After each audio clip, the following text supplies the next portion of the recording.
Hello there, and welcome to another edition of Conversations and Brand New, published by ISD Global. This afternoon, we have the privilege of talking to Mr. Aditya Singh, Head of International Business of Tanishq. Welcome to the show. Thanks, Dave. Thank you. Let's begin at the beginning. Would you want to tell us a bit about your growing up years? Well, to my growing up years, I was in this place called Pantnagar, which is on the foothills of beautiful Nainital. Wow. And one actually, let me start with this story. So what happened is, when I was doing my 10th standard, so I was in this place called my school in the city called Pantnagar. The district was Nainital, and the state was UP. But by the time I did my 12th, the school was same, the city was same, but and the district was still same, but the state has changed to Uttarakhand. And then third time when I finished my graduation from the Pantnagar University, the district name had also changed. So you remained in the same place because the state changed and the district changed over a period of 6-7 years. But yeah, so Pantnagar University, just for reference, it's a large university campus. It's a 64,000 acres campus where the professors and the students, everybody stays in the campus. So I had a very academic environment around me, which probably built a lot of discipline. Didn't allowed any kind of worldly vices to seep in, I would say. It was almost, I think, at the age of 22 when I first, and Delhi was just 5 hours away. At the age of 22 was when I first went to Delhi. Because when I was like The big city exposure. big city exposure and all. But yeah, I think that was, and my father was a professor in soil science. So that whole academic environment was there at home, and when you step out, all the teachers in the school, they know your parents well, Yeah. not just The good old as a days. parent, yes. So that kind of a small town environment was where I came from. I mean, it's so beautiful. That lets me segue into the next question, which I'm very tempted to ask. Are you a son of the soil? Because I see that you've graduated in agriculture. It's not a very common thing to do, though India is supposed to be an agrarian economy. What is the prompt? What is the trigger? No, so as I was mentioning about this Pantnagar University, actually, so Pantnagar University is actually the India's first agricultural university. And because my father was a professor in that university, so while I was appearing for the engineering entrance exams, he said, for my sake, also give the entrance to this university. I just want to feel happy about it. And I gave various competitive exams, but for the Pantnagar and University entrance exam, I scored a fairly decent rank. And rather than, and in some other places, the ranks was probably not that high. So the either the college or the branch which I was getting, I was not really of the choice. So I chose to do agriculture. Yes, you are right. It was not something very common. But it is not something very common because we end up seeing a lot of people in engineering or medical, and I'm from those times when these were the only two choices. But I think it was a very, very wonderful 4 years. It's a technical degree. Uh, and what I personally believe when I moved on from there, that the graduation you do in any field, those 4 years are the years when you build your character, when you make lifetime friends, irrespective. And today we see people doing electrical engineering and going and doing computer coding. There's no connection. So, and that's been my journey. I've not stayed glued to one particular branch or domain or sector. There's so much to explore in this world. Lovely, lovely. In fact, that means actually being a nomad, you've used it as being an advantage. Absolutely. You had almost 2 decades of experience with the revered, vastly respected Tata Group in India. And not just the experience, but also the diversity of experience. Because if I understand right, you've worked in 4 or 5 different verticals, which each of them being as different from chalk and cheese. That's right. Just walk us through that experience, walk us through that journey. So as I was a graduate in agriculture, I did my MBA with a specialization in rural management from Xavier's Bhubaneswar. And as a natural extension of that agriculture, rural, I joined this company called Tata Chemicals Limited in their crop nutrition division, and that's where I entered into the Deepak group. said, This was Mr. Kapil Mehan, used to okay, be okay, the all right, okay, chief operating officer. okay, This was way back in 2005. okay, okay. So, so that was my entry into the group. And from there, I actually, so within the group, there is a fast track leadership program called Tata Administrative So there is a Services. fast track brand also. Yes. So I joined that TAS program as an in-house candidate. We hire TAS resources from campuses directly, select set of campuses, and there is an in-house route. So from an in-house route, I joined that, and yeah, so from there the direction changed, because then what happens is you get selected for the group level, being a group level resource and not a company specific resource. From there, I joined as a part of the first year of TAS. You get to do four projects in four different functions in four different locations at companies. I worked with Tata Power in wind farm and wind energy space. I worked with Tata Communications in the corporate finance function. Worked with Tata Teleservices in their corporate social responsibility function. And then worked with the company called Neotel, which Tata Group had recently acquired in South Africa. Was in Joburg setting up their supply chain function. So very, very diverse set of experience and geographies. But then I joined Tata Teleservices from there in the enterprise business division.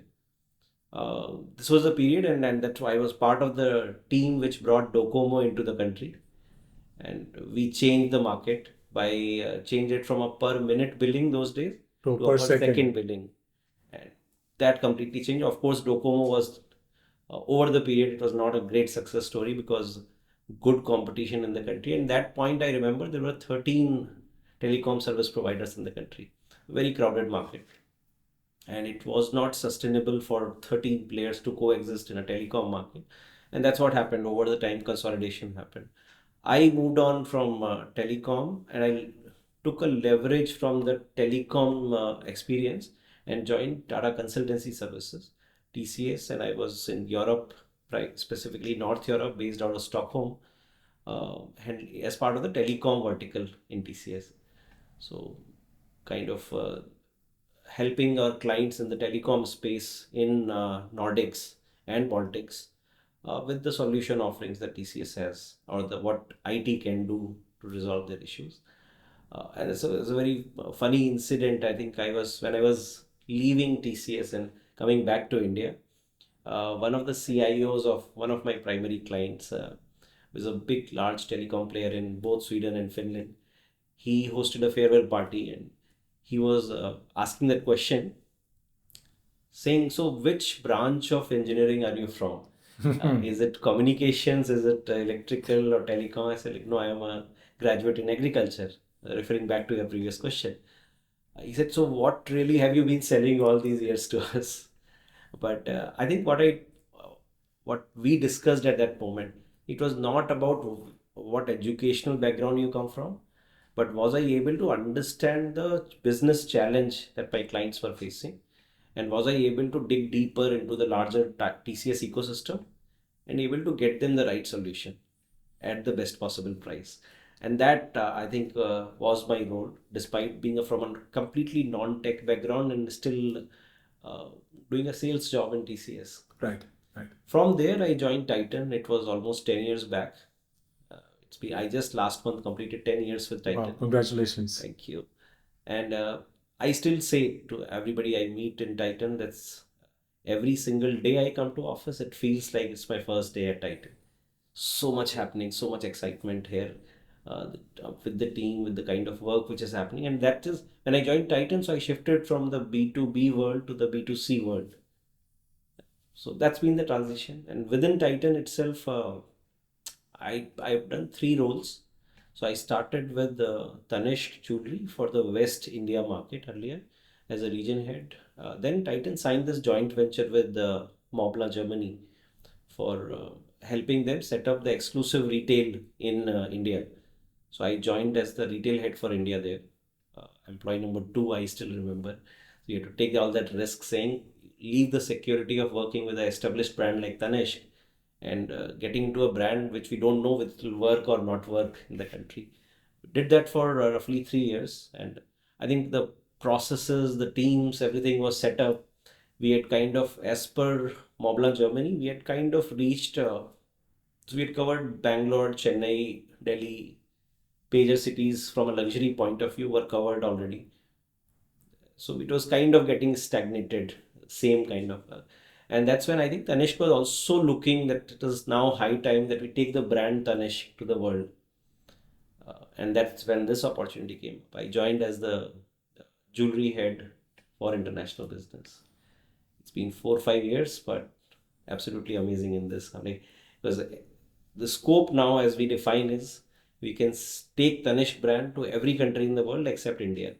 Because India domestic team is Obviously, there. absolutely, absolutely. So that's a very nice pathway into my next question.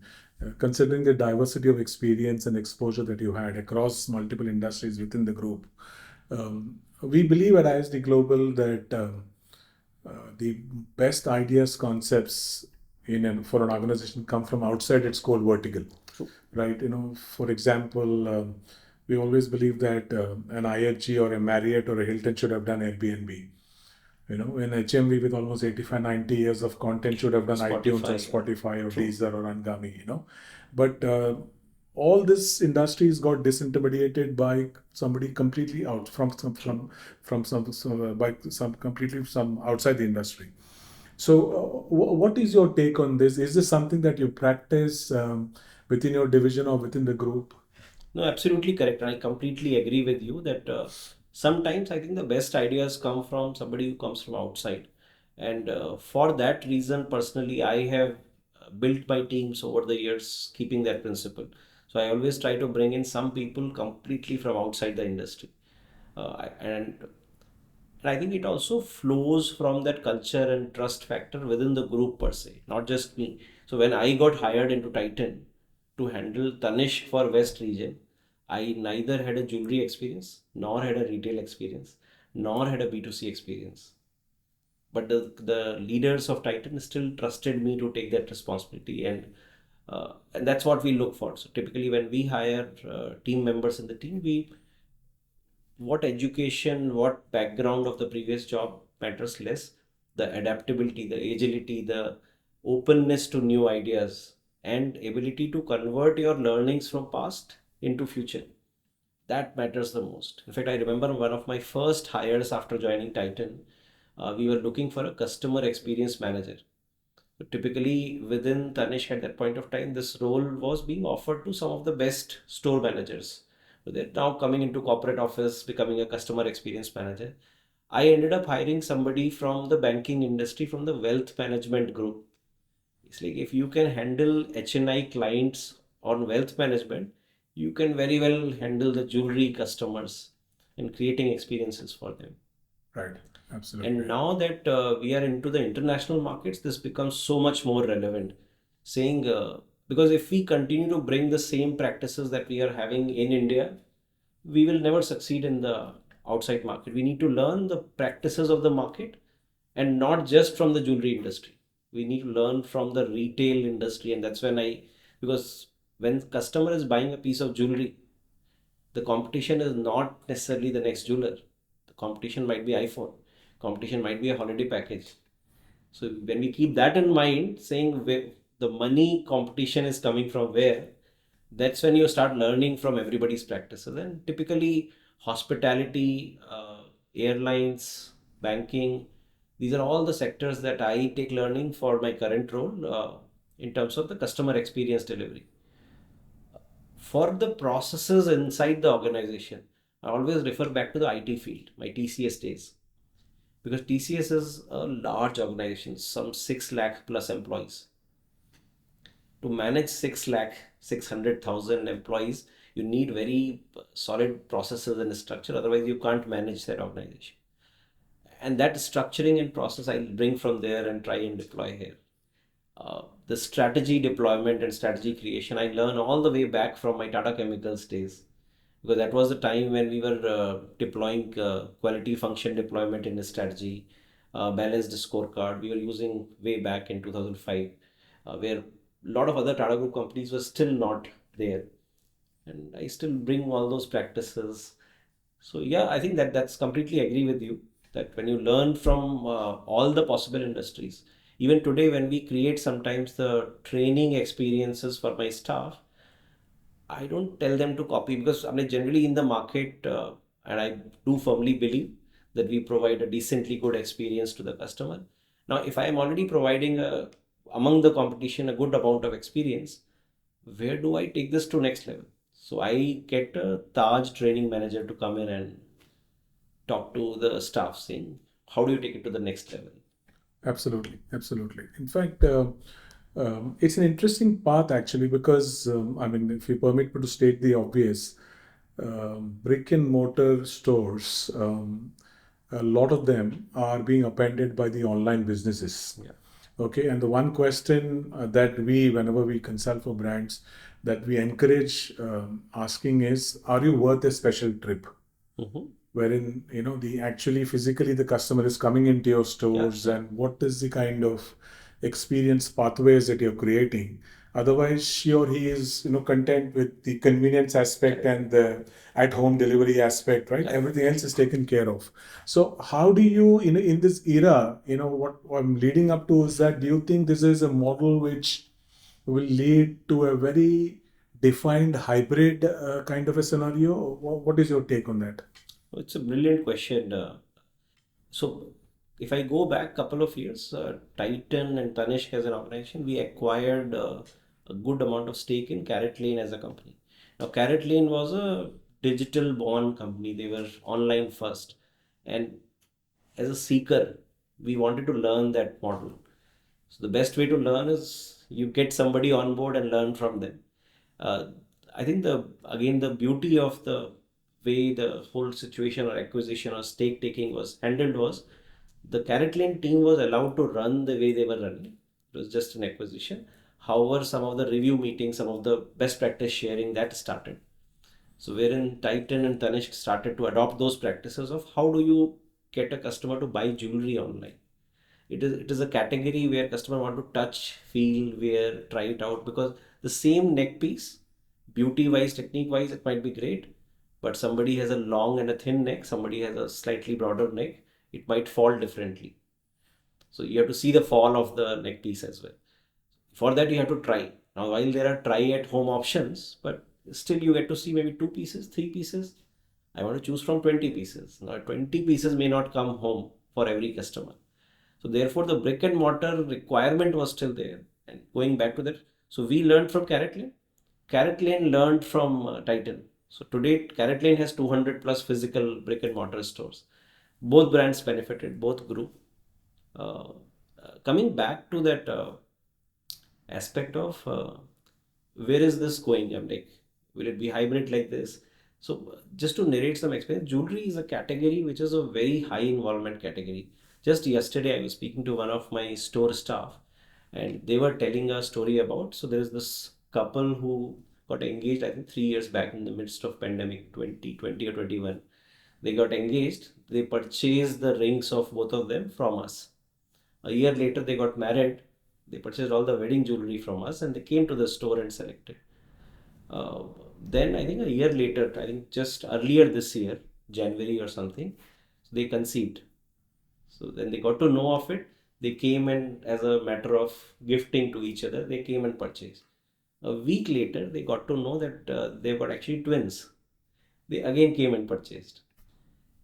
Unfortunately, 7 months down the line, they got to know they had a miscarriage. Very sad moment for the family, but the husband yet came back to the store, shared that with their favorite staff, and said, I want a piece which will make my wife happy. So he took the piece. Wife unfortunately did not like that piece. They came 2 days later, both of them this time, and they exchanged and actually upgraded to a different piece, which wife was like finally feeling that happy. And she shared all the pain and what she was going through. So this is just to share that it is a category which is part of the customer's life. It is not another Amazon delivery kind of model because online model one thing is it's not an engaged thing. You search, you serve, you find a good deal, you click, and it's there. Jewelry buying is much more personal. Absolutely, So absolutely. Uh, I'll now get into probably what could be a typically a marketer's delight and challenge. So, inorganic segments, inorganic markets.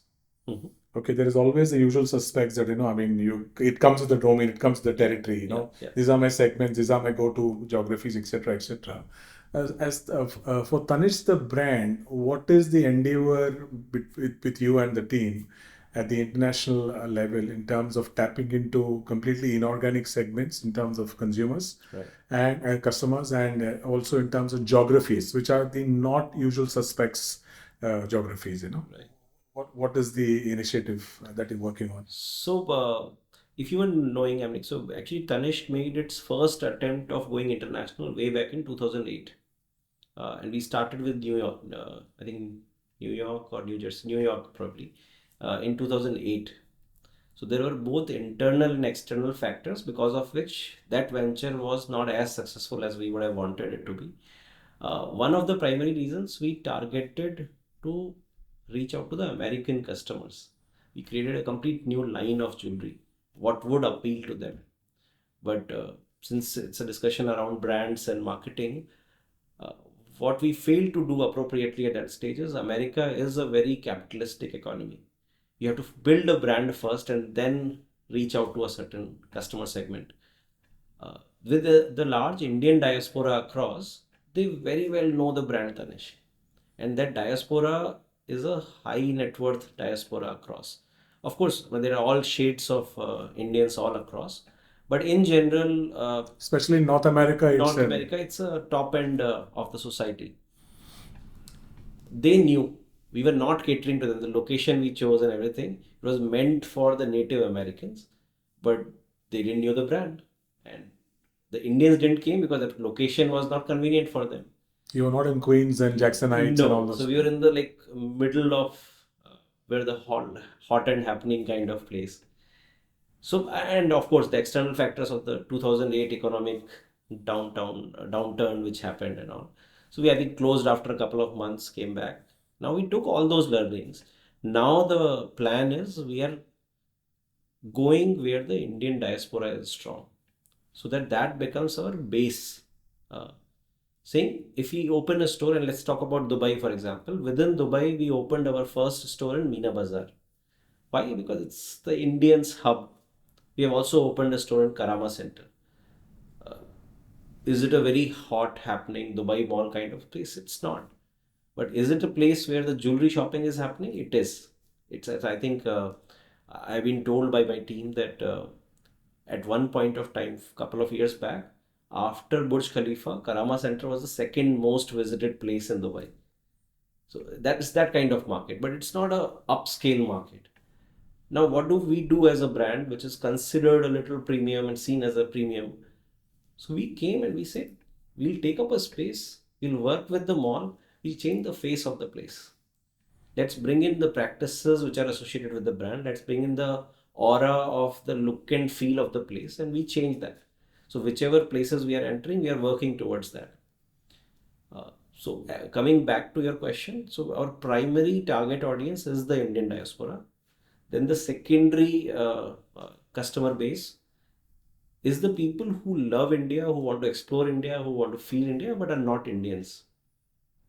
And within the first segment, or the primary Indian customer segment, it is not just the Indian residents staying in Dubai, but a lot of NRIs across US, UK, all parts of the world who have made Dubai their second home. Because not all of them want to go back to India in their holiday period and all. So what we have observed is a lot of people call their parents to Dubai and they fly down from all parts of the world to Dubai. They have a holiday home here. They spend good time a week, 15 days here together, and then they go back.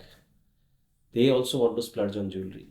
So that Indian diaspora, when I say it is Indians resident in UAE or any other such country, people traveling from India and people of Indian origin from across the world who come into. That's my first and primary target. Second, as I said, the people who are interested for it. Third, what we are realizing is, especially in the GCC region, the taste of jewelry is very similar to the Indian design language. it's not a poles apart kind of thing. Yes, minor tweaks, minor differences are there, and you have to be design sensitive to the requirements. So, for example, in Qatar, if I talk about, you would not want to put a human figurine in the jewelry, which in India is very popular. So, those sensitivities when you take care, so those set of customers are my tertiary audience as well. And I'm happy to share that actually we are getting a very good traction, not just from the primary and secondary, but from the tertiary. So there are stores which I have which have more than 50% Emirati customer buying share. There are stores in Qatar which have more than 30%, 40% Qataris buying from us. We also experimented with an exhibition in Kuwait. The Kuwaiti women, they just loved our jewelry. So that gives us a lot of confidence that this jewelry that we are making from a quality perspective, it's good. From a design perspective, it's right up there for being accepted by any audience. What I could interpret here is that subliminally or accidentally, the brand is also talking and communicating with non-customers. Mhm. So sometimes the tertiary market creation for a brand happens, wherein you and me are not actually actively pursuing them, Yeah, yeah. but there is a lot of Start rub off. thinking, There is a yeah. lot of, that. So that's very good. In fact, talk about customers. I would like to ask a specific question. Again, this is one of our favorite questions at ISD Global, and we put it across to a lot of brands, especially when you're doing new things and embarking on new initiatives. The conventional play, of a brand or a marketer is that, okay, I have a product or a solution or a service, and now I have to go out and find customers for it. Right. That's the linear conventional journey, and it has been happening for time immemorial, True, right? true.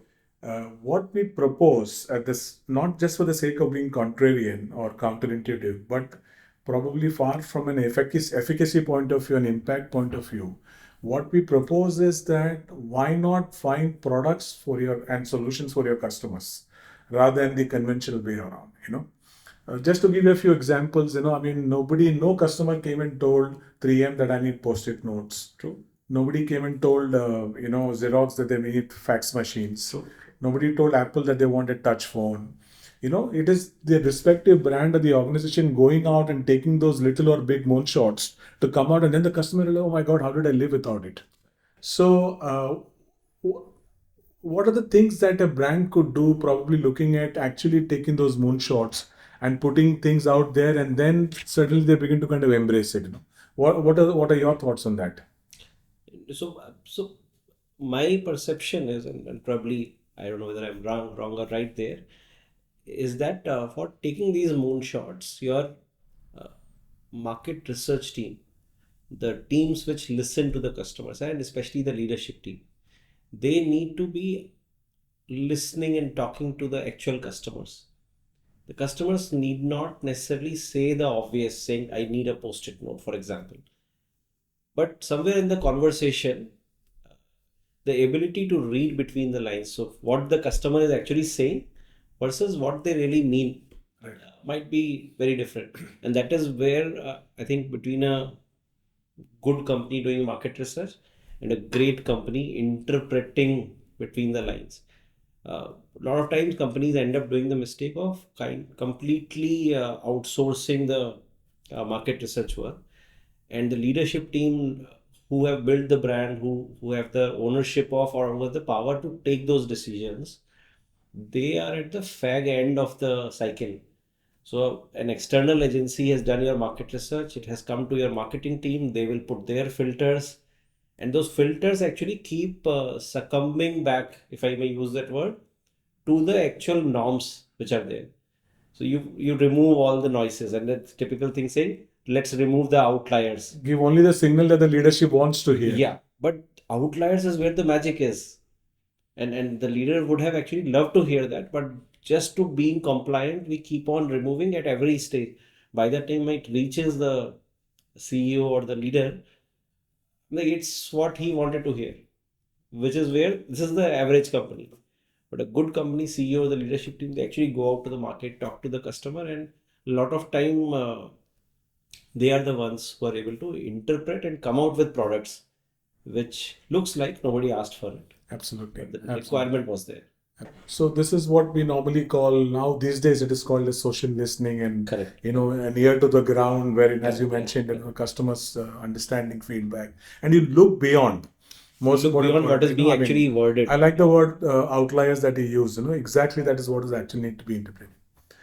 Moving on, what I would like to ask you Aditya is that again, it's again very much a space within the brand equity, brand marketing, brand ownership space, wherein the brand obviously does, especially a brand of your stature, Tanishq and Titan, would be doing, the expected and also going beyond the expected, right, on a regular basis.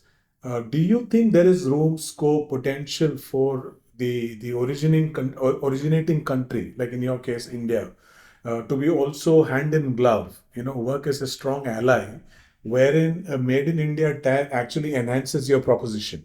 Okay, and you, in the true sense of the term, because it is very bureaucratic, so I do it, I'm using it with great humility, in terms of having a public private kind of partnership so that, the country benefits, the brand benefits, and it's a vicious cycle True. wherein they're pushing and, kind of rubbing off on each other in the positive sense of the term.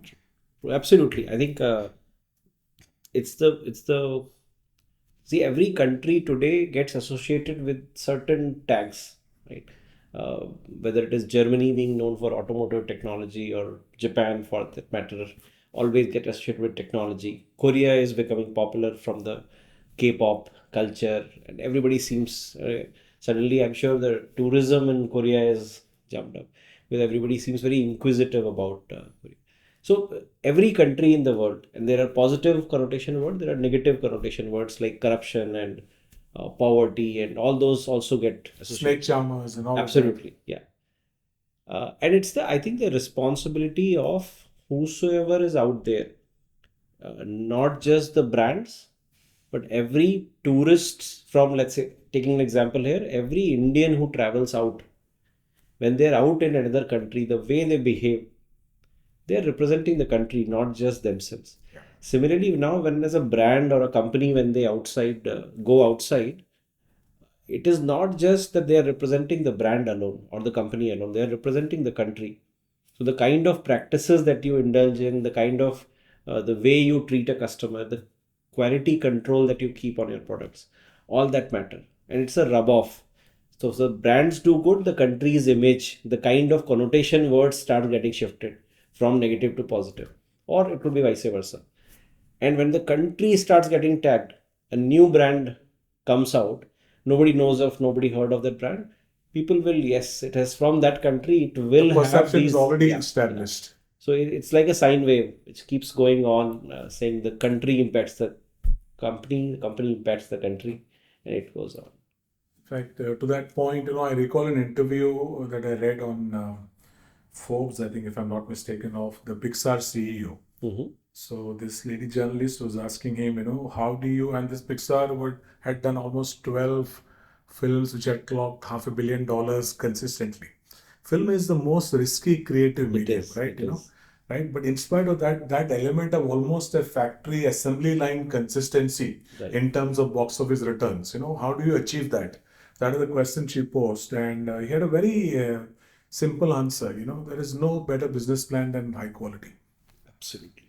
Okay, had just a one-line response to Yeah. that, and it was just about nothing like high superior quality, and you deliver it there because your audiences, your stakeholders, your value chain, your supply chain, everybody is Everything adjusts. expecting that, right? Then the alignment happens accordingly. So in fact, recently we were having a conversation with our customer group of short focus group discussion, and this regular customer of ours, so she asked us that question, saying, "I love the brand. I do all my jewelry shopping with you. Uh, I have a lot of non-Indian friends. Now their perception is all Indian jewelers are offering the same bangles, same chain, same. What do I tell them? What is different about Tanish?" And that discussion we were having, so and then before I could speak up, there was another customer in the group. He says, "You being here in this group is what you should tell, because the brands are actually made out of their customers. What does the customer perceive about the brand, and why do we buy?" And that customer went on to speak, saying, "Why do we buy from Tanishq? That we are assured of quality, we are assured of a design which is great, which is you won't find the same design being available. And then when we were out of that discussion and I was having a conversation with one of my senior leaders, uh, we were having this discussion about there are certain vendors who supply the products to some of our competitors. These are the same vendors who supply to us in a certain product category. Why is it still that our products look better, feel better, and from the same vendor? And the answer was in quality control. So probably the rejection rate that we follow in terms of the smallest of the issue in the product don't proceed.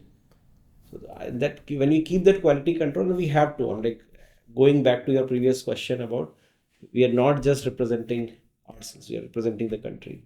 It beautifully dovetails into the next thing that I wanted to pick up on. You mentioned about quality control, of course, So, and this must be stating the obvious, so please forgive me. With a brand and an organization like TCS, in your fold, the DNA of processes and systems will be very firmly entrenched across all group companies of the Tata Group, right? Uh,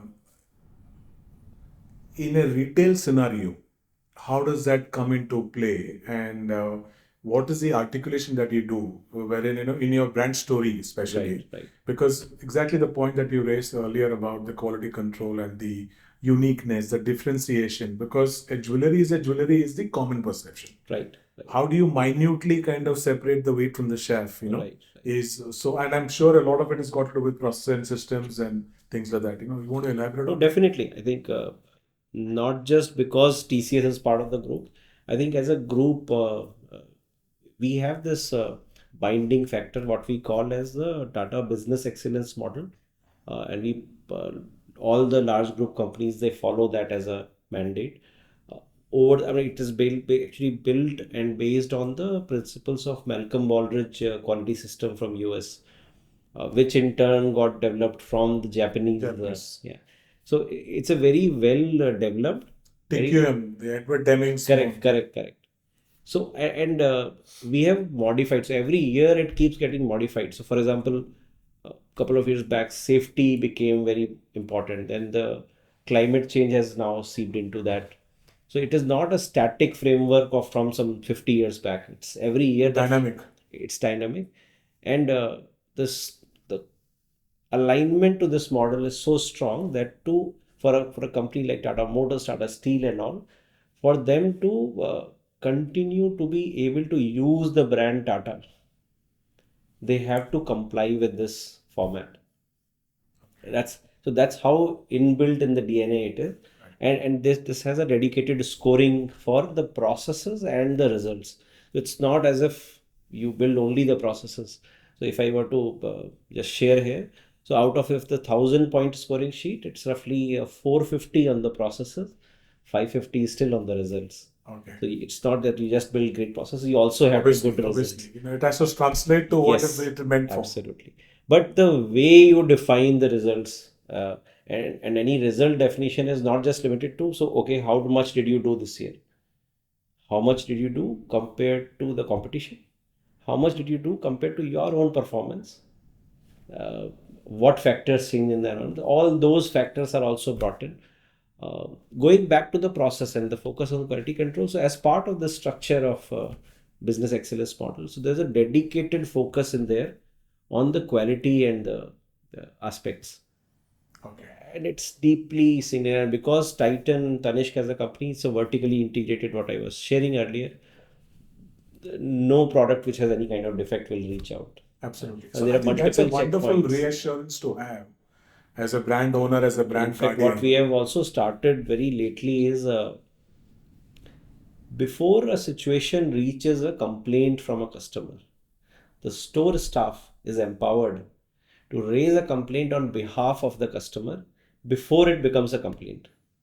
So they enter it in the complaint management system, and if there are, let's say, and there's a potential, it could be that certain new collection has reached and the staff feels that the chain is maybe weak or some link is weak. And if such complaints start emerging from the staff themselves in the system, it gets maybe pulled back before it actually starts hitting the customers. These are the things that become case studies, right? And especially in the hospitality industry, you would be aware of the Ritz-Carlton model, wherein the most junior of housekeepers, she or he is empowered to take a decision of up to $700 on the spot Yeah. to make sure that the guests are happy without going up to her immediate line manager or whatever it No, is. even Taj, now I did a small internship as part of my TAS internship at Taj. TAS is Tata Administrative Service, That's right? correct. So there I did a small brief stint with the Taj Hotels in Bombay. Uh, so there I learned about this practice. So the last person on the housekeeping chain is empowered without even going to their supervisor. Yeah. So I, as a housekeeping manager, am responsible for these 10 rooms. And if I, by virtue of knowing from the front desk that in these 10 rooms, who are the kind of my guests?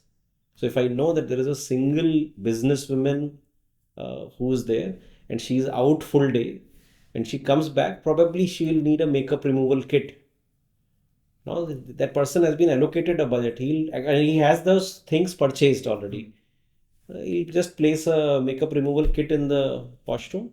He'll keep a small that foot warming kind of thing with a soap bubble and thing, and with a note saying, "In case you need warm water, just let us know. We'll create a so that you can relax." Lovely, lovely. Now these are the experiences which customers. Absolutely. Anticipating, understanding, and then delivering, So, in terms of international expansion, because you're heading the international business for Tanish, which are your core markets, which are your priority markets, Right. probably the low-hanging fruits that you see it, one, and what is a model that you pursue, whether it is a self-owned or a franchising model when you do expansion? Sure. So let me first take the second question. Titan as an organization has always believed in growing with partners. And out of some 400 plus stores of jewelry that we have, and this is not just jewelry, there's jewelry, watches, eye plus, all businesses. Uh, Probably some of the new businesses we first start with company owned, company operated, because we want to test the waters, what is going right, what is not going right. So, Tanera, for example, our newest brand, we first started with company stores. Now we are rolling out franchisee model, and with franchisee model, what happens is we expand very rapidly. And now, if I talk about our partner network in India, there are second generation, third generation members who are continuing in the relationship. For the international business, we are carrying forward that legacy, saying we want to grow with partners. And so that's the story on. So we here in this market also, now that we have 14 stores in the outside of India, out of those 14, only 3 are company owned, company operated. And incidentally, all 3 are in UAE. Rest in US, in Singapore, in Qatar, they're all partner stores. And we would want to expand with partners. What happens is, now I as a company want to go and set up an operation, let's say in Bahrain. My ability to understand the customer base, the law of the land, the the how of the things working there versus somebody who's based out of there would be very different. It'll take me probably if not 2 years, 3 years, at least a year to understand all the things, the whole cycle. Versus somebody who's already doing business in that market, they bring not just the market knowledge but also the customer understanding of the buying behavior understanding, and that's where this is a very beneficial relationship. In terms of the core markets that we are looking at, I will refer back to our previous discussion that primary diaspora, Indian diaspora is my primary target customer base. So whichever locations have significant Indian population are our primary target, which would include, let's say now that we are in US and Singapore and in the Gulf, next we are looking at UK as a market, Malaysia as a market, then further down Australia as a market. These are all under different stages of evaluation. And thankfully, there are Indians everywhere. Everywhere, yeah. I was surprised. So, I was having recently a discussion with the Indian ambassador at Fiji, and he is inviting us to come and set up. And we have a partner. Our watches are just reaching already there. It was such a delight to know that Hindi is actually the second official language in Fiji. All the way, and it's almost like 3 hours further away from Australia. So Fiji, Suriname. So, if you look at it, I'm telling you from past experience, just to add to what you shared. we used to get people subscribing to Stardust from those markets. Yeah, absolutely. In the craze for Indian stuff, and So in fact, I mean, as part of my TC assistant, I was in managing the Nordics. And once for watching the Northern Lights, I visited north of Finland. Uh, there is this town called Rovaniemi, known generally for Angry Birds and also known for the Santa village. People say that's where the original Santa comes from. And this is beyond Arctic Circle. And we were just looking for what food to order, and we found a restaurant called as Himalayan, run by an Indian beyond Arctic Circle. Indians are everywhere. Absolutely, absolutely, absolutely. This has been a fascinating conversation. I'll come towards the tail end of it, but I would like to ask you two things. What kind of people and books have inspired you, both in your personal and professional life? Wow, that's actually one of my favorite topics. Nowadays it has been reduced a lot with, I think, all kind of digital media taking space. But I've been a very avid reader all the way back from my early childhood stages. And being the 80s kid, when I was born, I started with those Hindi-based Champak and Suman Saurabh and Chanda Mama. all those. But that's where I think the learning habit and probably growing up years in an academic environment helped. And then the school friends helped shift to the English fiction and stuff. Nowadays, of course, I'm like have been reading different books, but two books that I'm currently reading. One is The Digital Nation by Chandra, who's the Tata Group chairman. Absolutely wonderful book. It talks about the whole concept of how do you take the digital technology to the last mile, and how do you leverage that technology to deliver basic services to everybody in the country. So that's a very inspirational book. Other book I think which has been recently I've read and very inspirational is Start with Why by Simon Sinek. So again, beautiful book. Absolutely. And it gives such a simple tool to any business leader or anybody for that matter. You must be listening to his podcast. I do, yes. Bit of Optimism. Yes. The other podcast, which is, as I was saying, so a lot of digital aspects. A lot of other podcast which I've been regularly listening to is Gaur Gopal Das. Very simple, very witty, but gives such meaningful ideas and short nuggets. Yeah, nuggets. Snackable, sociable, shareable. Absolutely. And finally, what do you do in your spare time, Aditya? Oh, so varied things, ranging from, of course, reading, spending time with my family. I have a daughter, 14 years old. And so that too, plus I think a lot of time of mine goes in volunteering efforts. Oh, nice. I have been associated with several NGOs for over a decade now. Support them with two kind of things. One is, of course, because some organization I've been working for a very long time. So I support those founders and all with various kind of inputs. Then there are some short-term assignments I pick up with voluntary assignments with NGOs, which is a strategy advisory.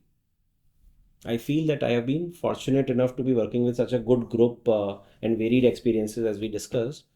A lot of these grassroots level NGOs possibly cannot afford a costly resource to take them through all these experiences. And if I can contribute few hours of my week every week to support any of these organizations, become a stable, sustainable organizations. So that would be my contribution, and that's where I try to spend time. Fantastic, absolutely. Pleasure to talk to you, Aditya. All the very best. Everything so in life, personally and professionally. Lovely talking to you. It was nice talking to you, Aditya. Thank you so much for your time, and we look forward to continue this conversation. Thank you. Suresh.